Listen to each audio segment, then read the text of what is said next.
지금 주식시장과 외환시장이 동시에 요동치고 있습니다. 엔화 한전을 걸어두고 여행을 준비하던 분들은 환율 890원 선이 깨지자 반색하고 계시지만 정작 숫자를 파헤쳐보면 섬뜩한 경고등이 들어와 있습니다. 일본은행이 금리를 31년 만에 최고치로 올렸는데 통화가치는 도리어 40년 만에 최저치로 폭락했습니다. 경제학 교과서가 완전히 깨진 겁니다. 원화와 엔화의 찌그러진 데칼코마니 속에서 우리 자산을 지킬 진짜 핵심을 지금 바로 공개합니다. 보통 금리를 올리면 돈 가치가 올라가는 게 정상입니다. 그런데 왜 일본에서는 금리를 인상했는데도 엔화가 끊임없이 무너지는 걸까요? 더 큰 문제는 이 질문의 끝에 과연 원화와 한국 증시는 안전한가라는 매우 불편한 질문이 놓여 있다는 점입니다. 오늘 영상에서는 엔화 환전의 안전 범위부터 시작해서 지금 당장 내 주식 포트폴리오에서 점검해야 할 거대한 리스크까지 명쾌하게 정리해드리겠습니다. 우선 외환시장 수치부터 차근차근 짚어보겠습니다. 서울 외환시장에서 원엔 제정 환율은 899원 선이 무너진 이후 야간 거래에서 889원대까지 빠르게 밀려났습니다. 100엔당 890원 선이 깨진 건 약 2년 만의 일인데요. 시장에서는 역대급 엔저라며 소란스럽지만 사실 원엔 환율 자체는 과거에도 거쳤던 수치입니다. 진짜 폭탄은 엔달러 환율입니다. 달러당 163.78엔을 기록하며 1986년 이후 무려 40년 만에 최저치를 경신하고 있습니다. 오늘 2026년 7월 29일 오전 9시 현재 장중 실시간 상황을 보겠습니다. 코스피 지수는 개장 직후 변동성이 급증하며 지수 하방 압력을 받고 있는 상황입니다. 수급 측면에서는 외국인 매도세와 개인 저가 매수가 팽팽하게 맞서고 있으며 장 초반 변동성 확대로 사이드카 발동 가능성을 실시간으로 주시해야 하는 구간입니다. 외환시장의 원달러 환율 역시 1460원 선 안팎에서 일시적 숨고르기를 진행하고 있으나 불안감은 여전합니다. 오늘 장에서 맞물리는 호재와 악재를 정면 비교해 보겠습니다. 호재 측면에서는 한국의 2분기 성장률이 0.6%를 기록하며 하는 전망치를 3배 이상 뛰어넘었고 반도체 중심의 수출 서프라이즈가 원화와 증시 하단을 떠받치고 있습니다.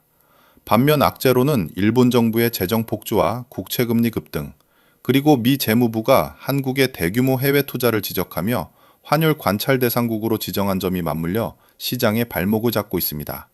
여기서 우리 증시의 척추인 반도체를 반드시 짚어야 합니다.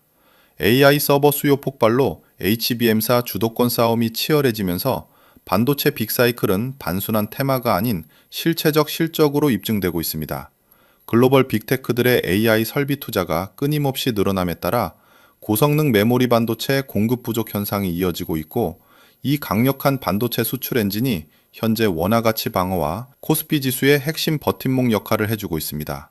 삼성전자와 SK하이닉스 양대 주도주의 수급 구도도 매우 명확합니다. SK하이닉스는 해외 발행 자금의 원화 환전 유입으로 실시간 외환시장 환율 안정에 일조했고 삼성전자 역시 차세대 HBM 수주 기대감으로 기관 수급이 몰리고 있습니다. 다만 이러한 반도체 착시 착각 속에서 우리가 놓치지 말아야 할 것은 반도체 외적인 대외 매크로 악재가 터졌을 때 주도주조차 단기 수급 흔들림을 피하기 어렵다는 점입니다. 반도체 호황이라는 화려한 막 뒤에는 가려진 3가지 구조적 실체가 있습니다. 첫째, 엄청난 달러를 벌어들여도 서학개미와 연기금의 해외 주식 매수로 달러가 도로 빠져나간다는 점입니다. 둘째, 가계부채 부담 때문에 한국은행이 환율을 방어할 금리 인상 카드를 무제한 쓰기 어렵다는 점입니다. 셋째, 에너지 수입 의존도가 90% 이상이라 중동 지정학적 리스크 발생 시 유가 상승과 원화 약세가 동시에 밀려온다는 사실입니다. 오늘 장에서 돈이 강하게 쏠리는 거래대금 급증 섹터를 살펴보겠습니다. AI 반도체 및 고성능 장비 섹터가 단연 거래대금 1위를 차지하고 있는 가운데 엔저 수혜 기대감이 반영된 여행, 항공, 면세 관련주로 장중 자금이 이동하는 흐름이 관찰됩니다. 또한 한국은행의 금리 인상 기조 명시로 인해 금융 및 지주사 섹터에도 거래대금이 유입되고 있으나 유동성이 낮은 저가 테마주는 철저히 배제하고 실적주 위주로 관찰해야 합니다. 돈은 소문과 진짜 동인을 구분해야 합니다. 시장에 돌고 있는 엔화 사두면 무조건 대박난다는 식의 가짜 내러티브는 단순 노이즈에 불과합니다. 엔화 약세의 진짜 동인은 일본 정부의 재정 폭주라는 구조적 신용 위기이기 때문입니다. 마찬가지로 환율이 1460원대로 내려왔으니 원화가 안전해졌다는 착시 역시 일회성 수출 대금 유입에 따른 착각일 뿐 실제 달러 유출 구조는 달라진 것이 없다는 근거를 명확히 파악해야 합니다. 그렇다면 시장은 왜 일본 통화의 신용을 의심하고 있을까요? 새로 들어선 일본 다카이치 정부가 나라 살림 원칙에서 재정 건전화라는 네 글자를 아예 삭제해버렸기 때문입니다. 매년 10조엔, 우리 돈 94조 원에 달하는 돈을 풀겠다고 선언했고 2026 회계연도 예산은 역사상 최대인 122조엔으로 짰습니다.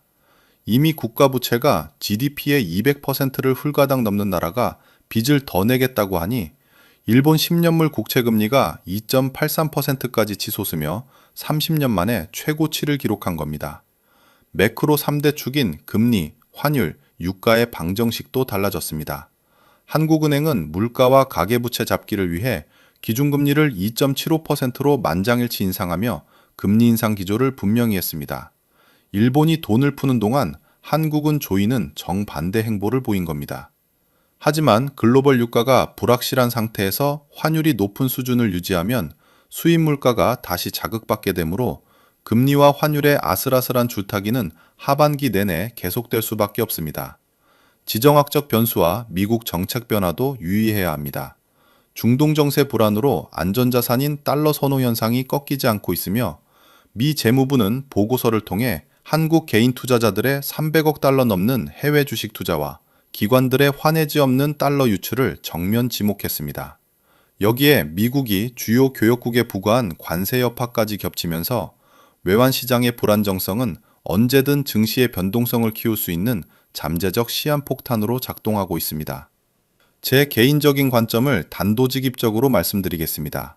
한국은 일본과 다르지만 일본이 걸어간 지도 위에 서 있다는 것이 제 판단입니다. 현재 원화가 단기 강세를 보이고 우리 증시가 버티는 것은 오직 반도체라는 초강력 실적 엔진 덕분입니다. 만약 반도체 사이클이 침체기로 돌아서면 달러 유출과 가계부채라는 약점이 그대로 노출될 수 있습니다. 따라서 지금은 낙관론에만 취해 있을 때가 아니라 리스크를 분산해야 할 타이밍입니다. 투자자가 지금 당장 실행해야 할 5가지 행동 수칙입니다. 첫째, 실제 여행용 엔화는 지금 분할 환전이 유리합니다. 둘째, 단기 차익 목적의 엔화 투자는 기회비용을 고려해 자제하십시오. 셋째, 원엔 환율 하락으로 피해를 입는 자동차, 기계 등 일본 경합 수출주는 주의하고 수혜주를 구분하십시오. 넷째, 내 계좌 안에 달러 자산 비중을 점검하십시오. 다섯째, 8월 한은 금통위 일정과 반도체 수출 통계를 반드시 메모해두고 관찰하십시오. 기존 주식 보유자분들께서는 시장 변동성에 너무 흔들리거나 패닉 빠질 필요는 없습니다. 대한민국은 4,200억 달러 이상의 외환 보유액을 갖고 있고 기술주라는 확실한 무기가 있습니다. 다만 특정 통화나 한쪽 방향으로만 자산이 쏠려 있다면 통화 포트폴리오를 다변화하여 위험을 대폭 낮추셔야 합니다. 내가 가진 자산이 원화와 달러에 어떻게 분산되어 있는지만 파악해도 시장 폭풍우 속에서 든든한 방어막이 되어줄 것입니다. 오늘 핵심 3주 요약입니다. 첫째, 원엔 890원은 2년 만의 수치일 뿐 진짜 핵심은 40년 만에 폭락한 엔달러 환율입니다. 둘째, 엔화 가치 하락의 본질은 금리가 아닌 일본 정부의 재정 파가와 신용 하락입니다. 셋째, 한국은 반도체 호조가 착시를 만들고 있을 뿐 달러 유출 구조는 동일하므로 자산 점검이 필수적입니다. 오늘 영상이 도움되셨다면 구독과 좋아요 부탁드립니다. 다음 시황 분석에서 찾아뵙겠습니다. 감사합니다.